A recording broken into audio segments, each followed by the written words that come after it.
सभी को voice clear आ रही है?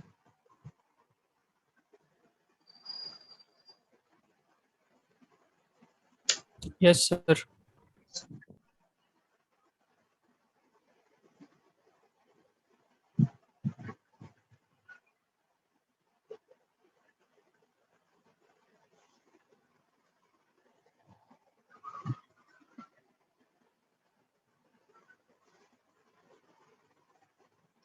ओके। लास्ट क्लास में हम लोगों ने एक वीडियो देखा था regarding face lock lock loop detection. ठीक है, तो मोस्ट प्रोबेबली जस्ट सभी को समझ में आया होगा कि पीएलएल कैसे और क्या काम करता है।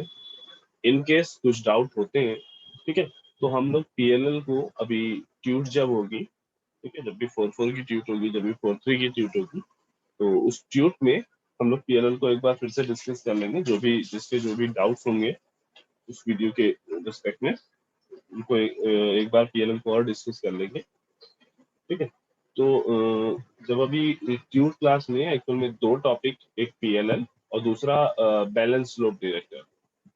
ठीक है, एक्चुअल में हम लोगों ने सेकेंड यूनिट में ऑलमोस्ट टॉपिक कंप्लीट कर लिए हैं, एक्सेप्ट जो तुम्हारा डीमॉड्यूलेशन था उसमें एक टॉपिक ये फेस लॉक लूप, जिसको तुम लोग कर चुके हो, लेकिन इसको एक बार हम लोग फिर से डिस्कस कर लेंगे ताकि जो अगर क्वेरीज हो तो वो क्लियर हो जाए। एंड नेक्स्ट स्लोप डिटेक्टर हम लोगों ने किया था, बैलेंस स्लोप डिटेक्टर नहीं किया था। काफी छोटे छोटे से टॉपिक्स हैं, तो जब ट्यूट क्लास होगी तो उसी में हम लोग इसको डिस्कस कर लेंगे। ओके, नाउ अभी आज से हम लोग यूनिट 3, जो कि तुम्हारी नॉइस और रैंडम प्रोसेस रैंडम वेरिएबल से रिलेटेड है, वो उसका हम लोग थोड़ा सा पार्ट देखेंगे। ठीक है,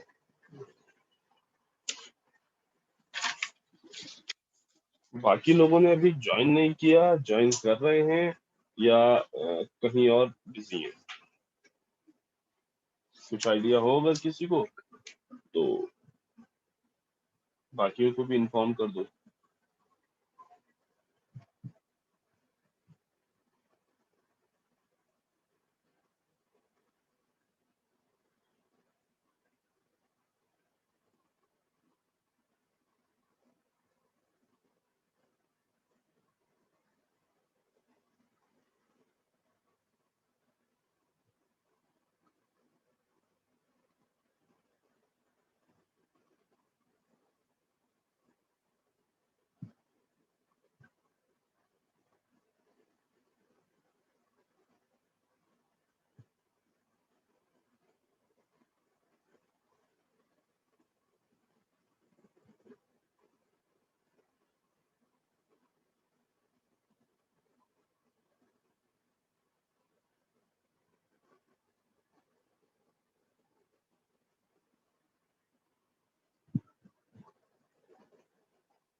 तो रैंडम वेरिएबल, रैंडम प्रोसेस या नॉइस के डिफरेंट पैरामीटर्स, इस पे आने से पहले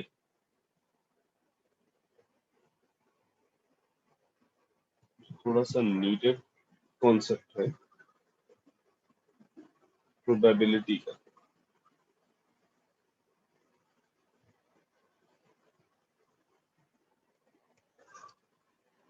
तो क्या होता है प्रोबेबिलिटी और किस तरीके से ये रिलेटेड है किसी पर्टिकुलर इवेंट से, ये हमें देखना है। तो उसके लिए बेस्ट है कि हम किसी एग्जांपल से इसको ट्रीट करें। लेट्स से हमने कोई एक जो डाई होता है, ठीक है, डाई को हमने टॉस किया।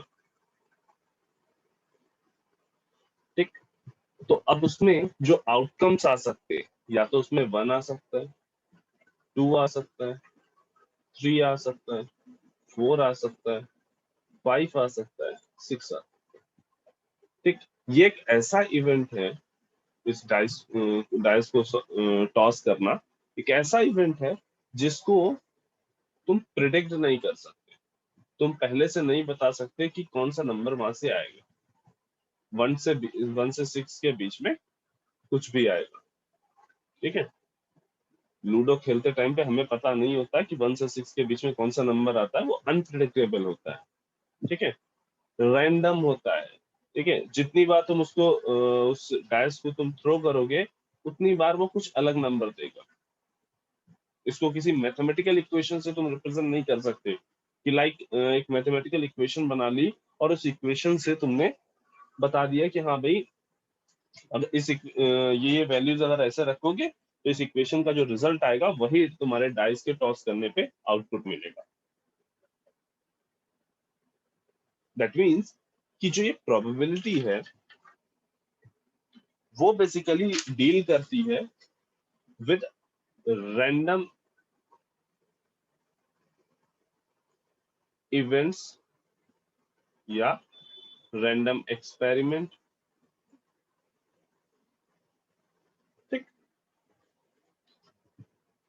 ठीक ऐसी चीजें जो रैंडमली हो रही हैं जिन पे कोई डिटर्मिनिस्टिक अप्रोच नहीं लगाई जा सकती, उस जगह पे हम प्रोबेबिलिटी को यूज करते हैं। ठीक है, वहां पे हम प्रोबेबिलिटी से ही अपनी सारे पैरामीटर्स फाइंड आउट करने की कोशिश करते हैं। हम एक आइडिया लगाते हैं कि हाँ भाई प्रोबेबिलिटी अगर हाई है दैट मीन्स उस इवेंट के अकर करने के चांसेस ज्यादा हैं। अगर प्रोबेबिलिटी लो है दैट मीन्स उस चीज के होने के की पॉसिबिलिटी कम है। तो फर्स्ट ऑफ ऑल हमको ये बताओ कि लेट्स से ए कोई इवेंट है और वो इवेंट क्या है दैट कि अगर डाइस को टॉस किया जाता है, डाई को टॉस किया जाता है तो उसमें केवल इवन नंबर आएंगे। डाइस को टॉस करने पे केवल इवन नंबर आएंगे। ठीक, ये तुम्हारा एक इवेंट है A, tossing a die will give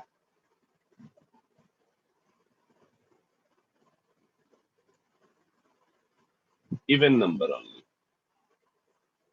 now अब इस इवेंट ए के अकर करने की प्रोबेबिलिटी पी ऑफ ए क्या होगी ये हम बताओ। आगे सभी लोग 12th में प्रोबेबिलिटी पढ़ के आए हैं और इसमें हाँ 1/2। 1/2। अच्छा, ऑड अकर करने के, ऑड वैल्यूज अकर करने के, उसकी भी 1/2। उसकी भी 1/2। सिंपली अगर हमें इसकी प्रोबेबिलिटी निकालनी थी इस इवेंट की तो हमने क्या किया, सबसे पहले निकाल लिया कि इस इवेंट में कितने आउटकम आ सकते हैं।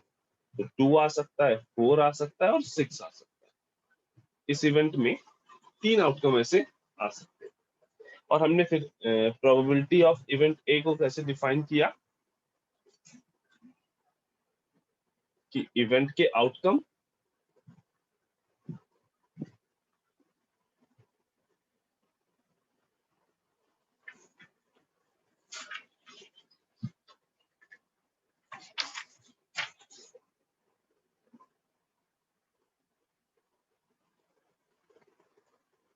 Upon total outcome.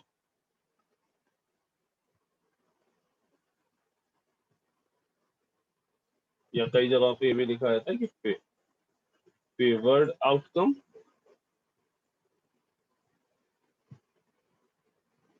Upon total outcome which is equal to out even के आउटकम कितने हैं 3, टोटल आउटकम कितने हैं 6 विच गिव्स 1/2। तो प्रोबेबिलिटी की एक सिंपल डेफिनेशन है जो बेसिक क्लासिकल डेफिनेशन हम लोग अभी तक पढ़ते हुए आ रहे हैं वो यही है कि भाई it is the ratio of favoured outcome to total outcome. ठीक, एक और एग्जांपल देखो। लेट्स से अब हमने 2 fair dice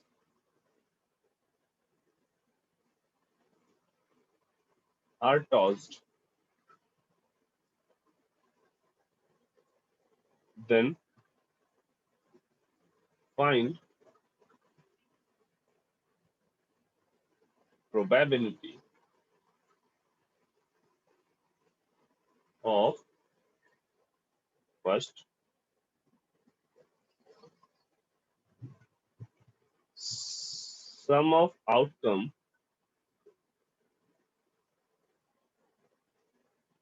of the two dies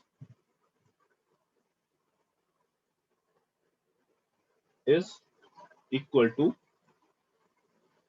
7, and second is the outcome of second dies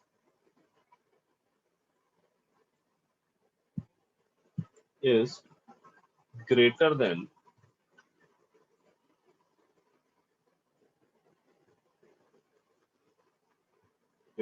outcome of first dice. ठीक है, हमने simply दो डायस को थ्रो किया है, तो हमें प्रोबेबिलिटी फाइंड करनी है। फर्स्ट ये वाली, एक ये इवेंट है और दूसरा इवेंट ये वाला है। ठीक है, दोनों इवेंट की हमें बारी बारी से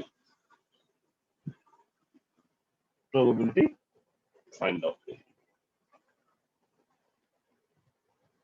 तो सबसे पहले हम देख लें कि भाई ये दो डायस को हम थ्रो करते हैं तो टोटल नंबर ऑफ आउटकम्स कितने आ सकते हैं। टोटल नंबर ऑफ आउटकम्स यहाँ पे कितने आ सकते हैं। सर 36। 36। वो कौन कौन से होंगे? 1 1 1 2 एंड सो ऑन, ऐसे 1,6 तक, फिर एंड सो ऑन 2,1, दस 2,6,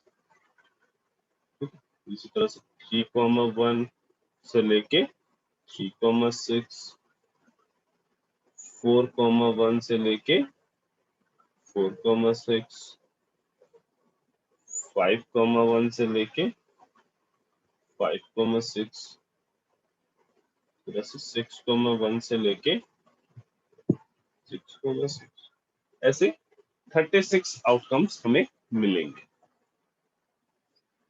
ठीक, अब हमें देखना है कि वो आउटकम्स जिनमें जो दोनों डाइस का जो नंबर आ रहा है उनका सम जो है वो इक्वल टू 7।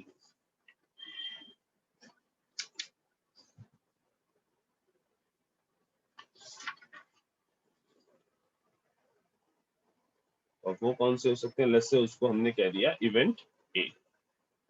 तो event A is equal to क्या हो जाएगा?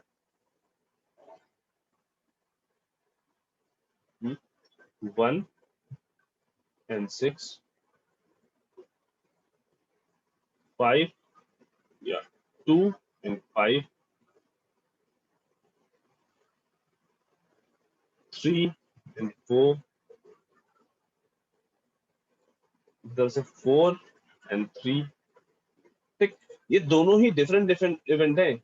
इसमें फर्स्ट डाइस में 3 आया है और इसमें फर्स्ट डाइस में 4 आया है।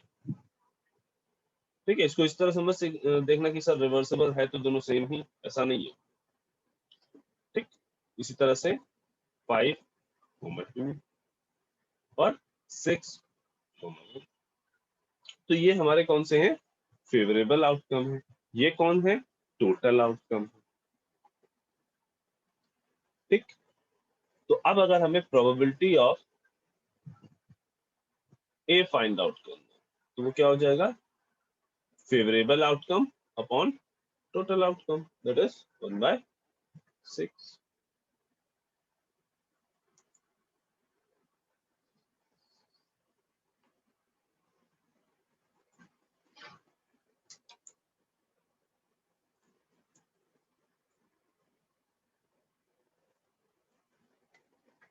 यहां तक में किसी को कोई दिक्कत?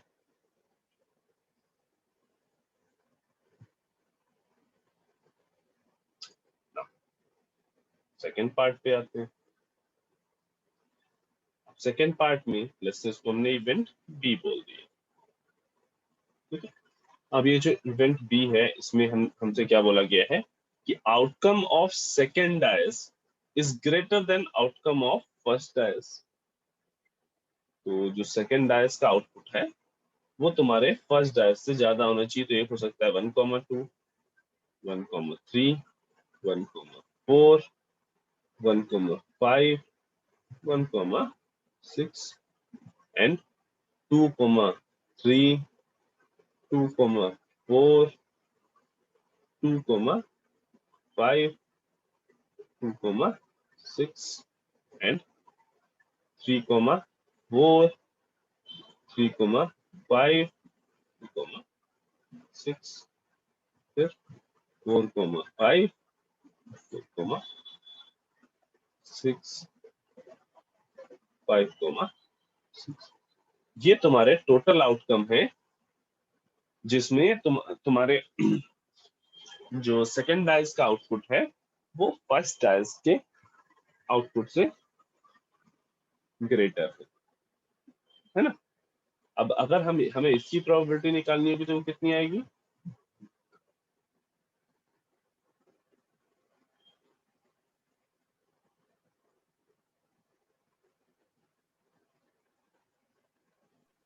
Fifteen by 36। 15/36। ये जो टोटल आउटकम्स ये जो है, जो फेवर्ड आउटकम है वो कितने हैं? 15, और जो टोटल आउटकम है वो 36 है।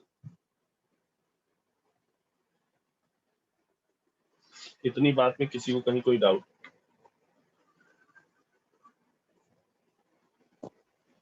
No sir. ना। अब ये वो चीजें थी जो तुम ऑलरेडी पढ़ चुके हो। ठीक, प्रोबेबिलिटी हम एक्सपेक्ट कर रहे हैं कि तुम्हें ऑलरेडी आती है, तुमने 12th क्लास में अच्छे से पढ़ी है, और थोड़ा बेसिक हम लोगों ने यहाँ पे भी देख लिया।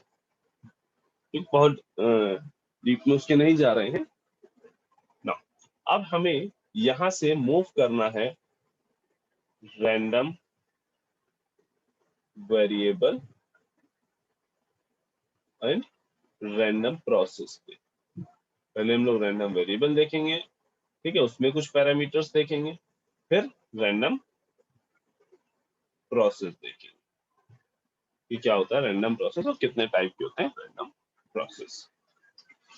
नाउ अब उस पे जाने से पहले कुछ डेफिनेशन, कुछ पॉइंट्स जो क्लियर होने चाहिए। इसी एग्जांपल में देखो, जब हमने तुमसे कहा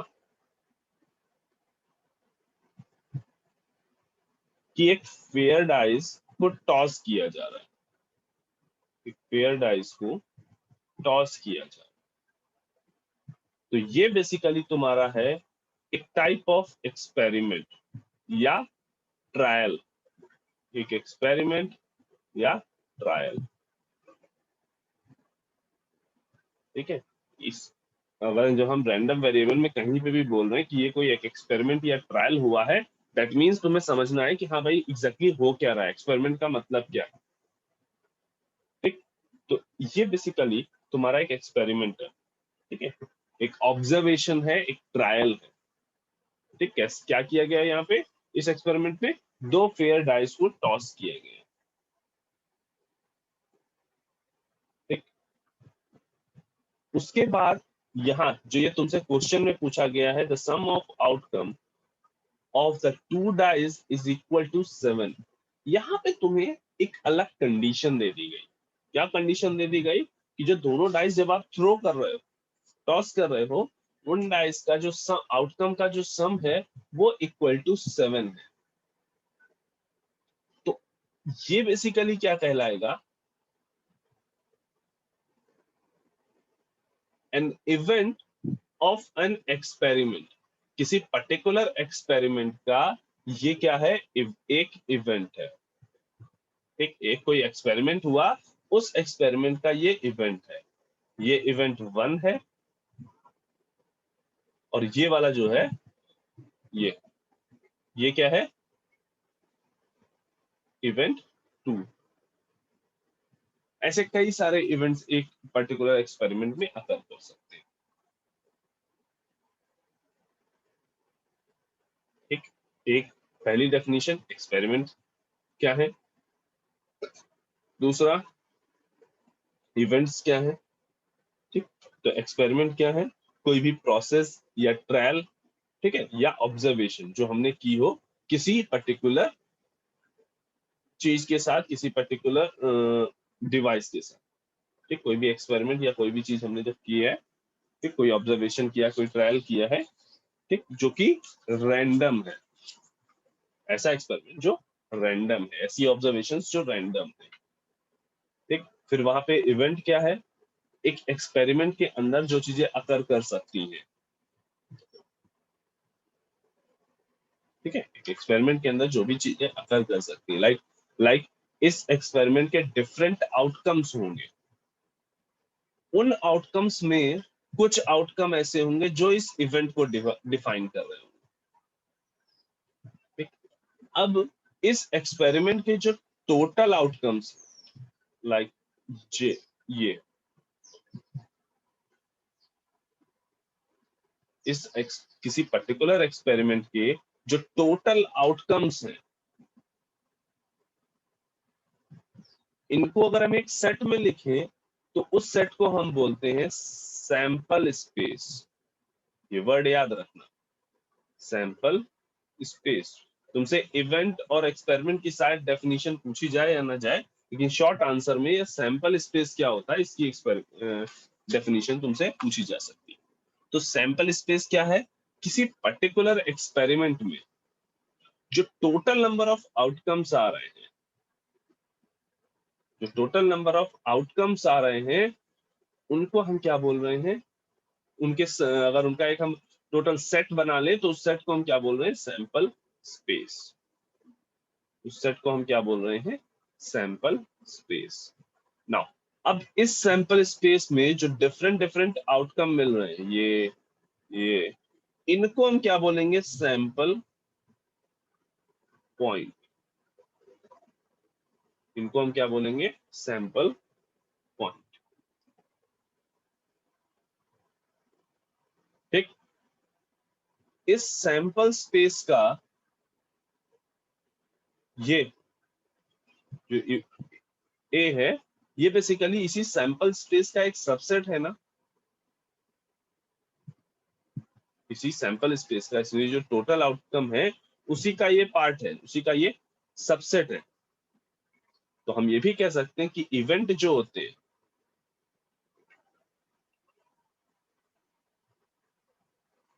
सबसेट होते हैं सैंपल स्पेस का। Events are subsets of sample space.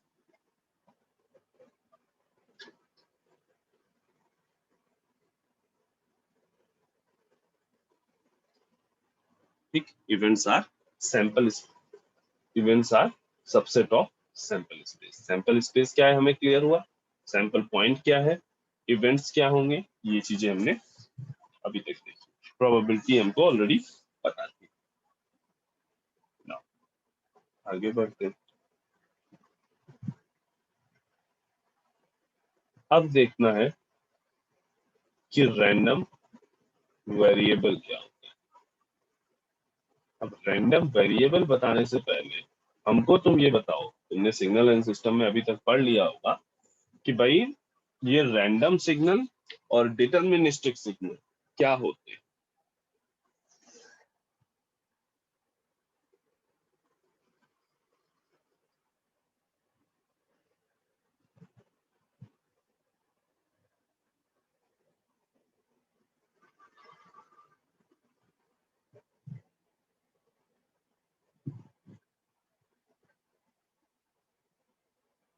Random variable और डिटरमिनिस्टिक वेरिएबल क्या होते हैं? सर जब अनसर्टेनिटी होती है किसी भी सिग्नल को लेकर के तो उसको हम्म, सर मतलब डिस्टिंग्विश बोलते हैं। और रैंडम जो होते हैं मतलब जब उसकी मतलब सर्टेनिटी फिक्स होती है और मैग्नीट्यूड और फेज भी मतलब वेरी नहीं करता टाइम टू टाइम।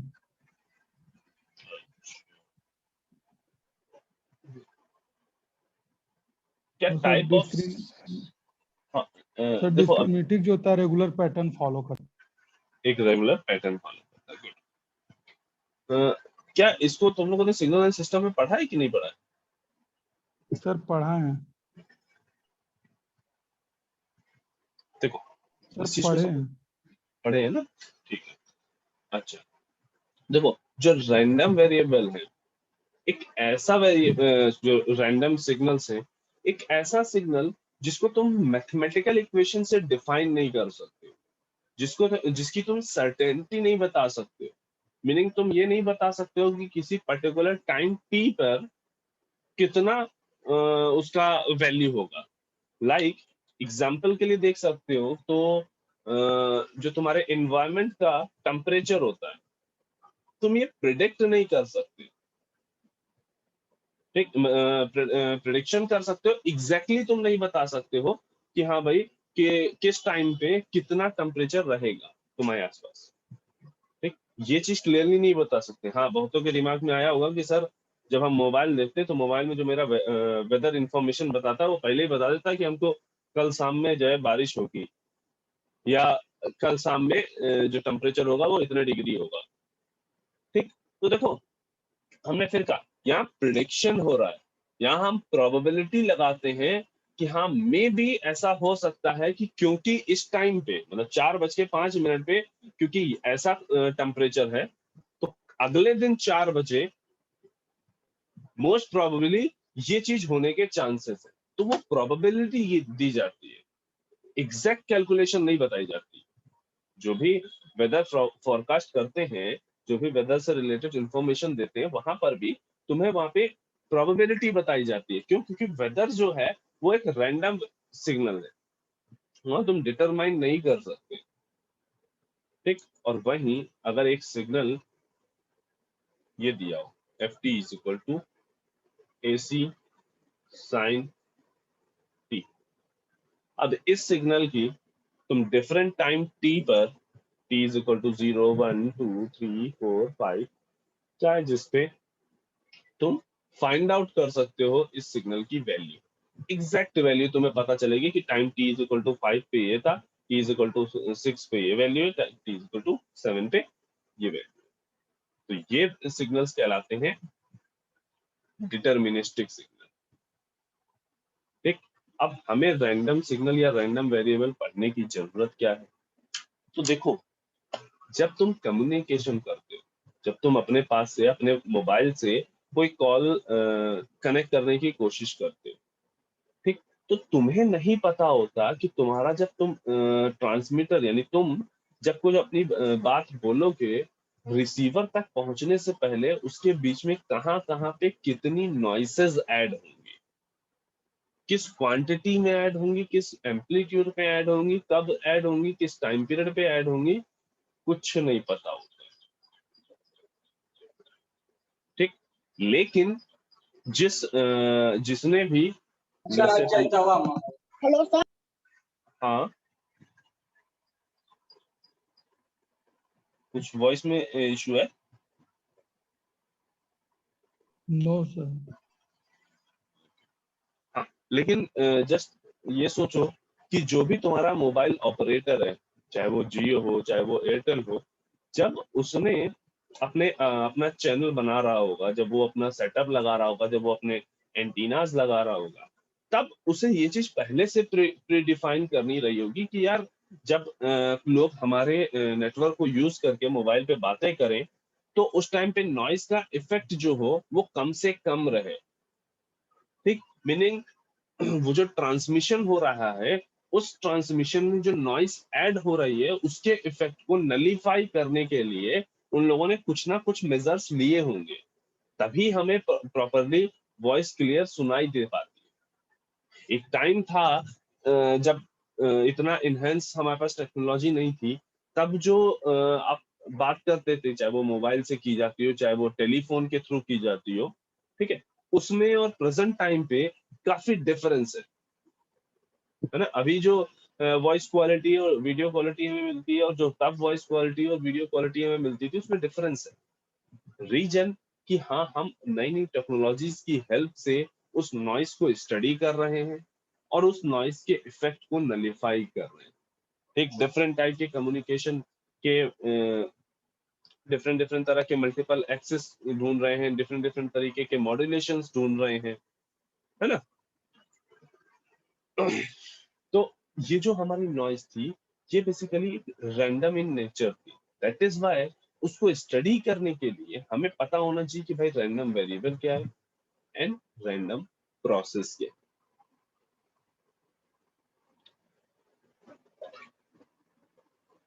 है। इसको भी हम लोग एक एग्जांपल से समझने की कोशिश करते हैं।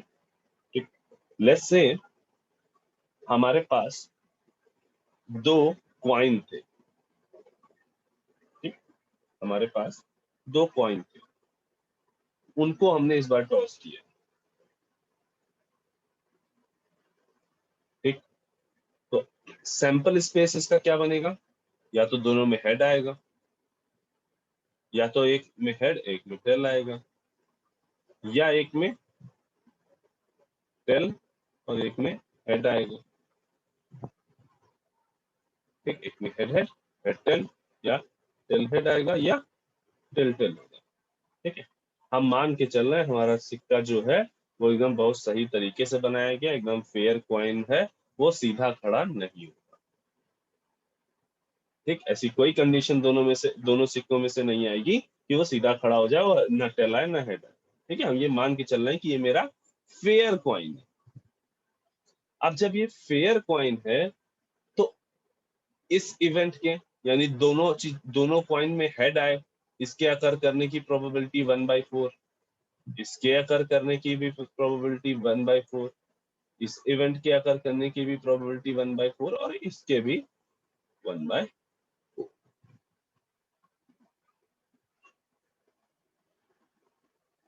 ठीक, ये डिफरेंट सैंपल स्पेस थे। नाउ अब हमने एक इवेंट डिफाइन किया। एक इवेंट है ए और वो इवेंट क्या कहता है, इवेंट है काउंट ऑफ